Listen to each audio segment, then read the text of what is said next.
বিসমিল্লাহির রহমানির রহিম। আসসালামু আলাইকুম। আমি Surovi Akter, cooking studio by Surovi YouTube চ্যানেলে আপনাদের সবাইকে ওয়েলকাম জানাচ্ছি আমার আজকের পর্ব দেখার জন্য।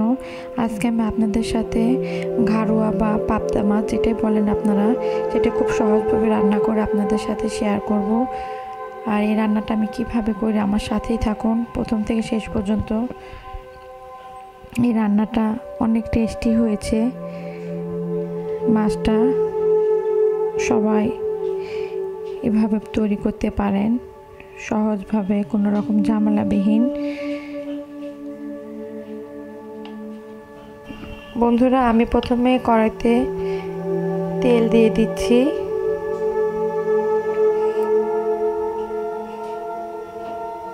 পরিমাণ মতো তেল দিয়ে দিব।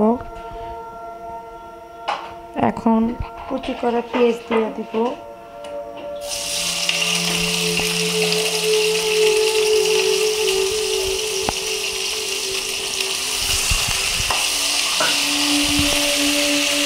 বন্ধুরা, আমি প্রথমে কড়াইতে তেল দিয়ে দিচ্ছি।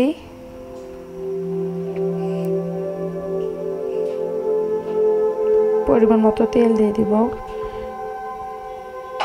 এখন কুচি করা পেঁয়াজ দিয়ে দিব।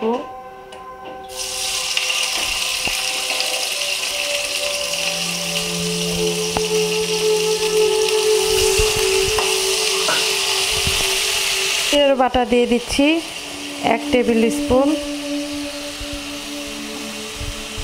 মরিচ গুঁড়া দিয়ে দিচ্ছি হাফ টেবিল স্পুন, কেননা আমরা মরিচ কম খাই, যার কারণে মরিচটা কম দিয়ে দিলাম। আপনাদের পছন্দ মতো মরিচ গুঁড়াটা অ্যাডজাস্ট করে দিবেন। হলুদ গুঁড়া দিয়ে দিচ্ছি হাফ টেবিল স্পুন। লবণ দিয়ে দিচ্ছি স্বাদ মতো। মশলাটা ভালো করে কষিয়ে নিব। তেলটা যখন উপরে ভেসে উঠবে তখন আমি মাছগুলো দিব। তেলটা উপরে উঠে ভেসে গিয়েছে, এখন মাছগুলো দিয়ে দিচ্ছি। আজকে আমি পাবদা মাছ কিংবা ঘাড়ুয়া মাছ আপনারা যেটা বলেন এটা রান্না করতেছি। মাছগুলো দিয়ে দিচ্ছি, ভালো করে নেড়েছে। এখন পানি দিয়ে দেব। পানি দিয়ে দিচ্ছি মাছটা সিদ্ধ হওয়ার জন্য।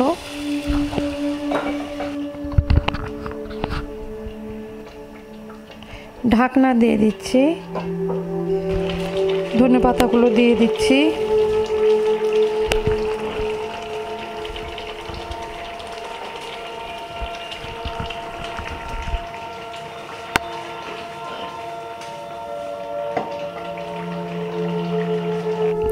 বন্ধুরা, তৈরি হয়ে গেল আমার খুব সহজভাবে পাবদা বা ঘাড়ুয়া মাছ ভুনা।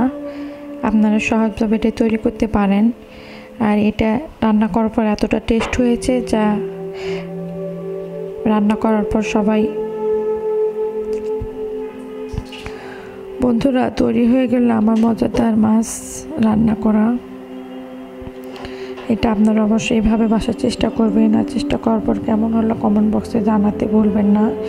আবারও হাজির হয়ে যাব অন্য কোনো সময়।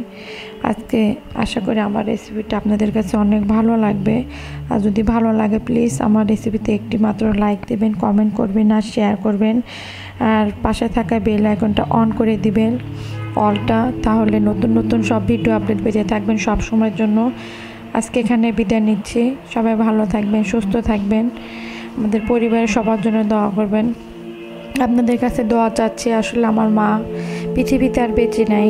সে গত 8ই ফেব্রুয়ারি সন্ধ্যা 7টায় সে মারা গিয়েছে। আপনাদের কাছে সবার কাছে এটাই অনুরোধ, আমার মার জন্য দোয়া করবেন, সেই জন্য জান্নাত নসিব হয়ে যায়। আপনাদের কাছে আমি এটাই শুধু দোয়া চাচ্ছি। আমার মা অনেক কষ্ট পেয়েছে। অনেক দিন আপনাদের সাথে শেয়ার করেছি। আসলে আমার মাটা এতটাই অসুস্থ ছিল, আমরা কিভাবে কোনোভাবে মার যে শূন্যতা সেটা পূরণ করতে পারবো না। আসলে পৃথিবীতে মা ছাড়া দুনিয়াটা একদম অন্ধকার। আমি আজকে সেটা বুঝতে পারছি। মা যখন ছিল তখন বুঝতে পারিনি, কিন্তু আজকে এতটা খারাপ লাগতেছে, মনে হচ্ছে আমার মার কোনো দিন আসবে না। কাকে আমরা মা বলে ডাকবো? কি বলবো, সবার কাছে শুধু দোয়াটাই চাচ্ছি।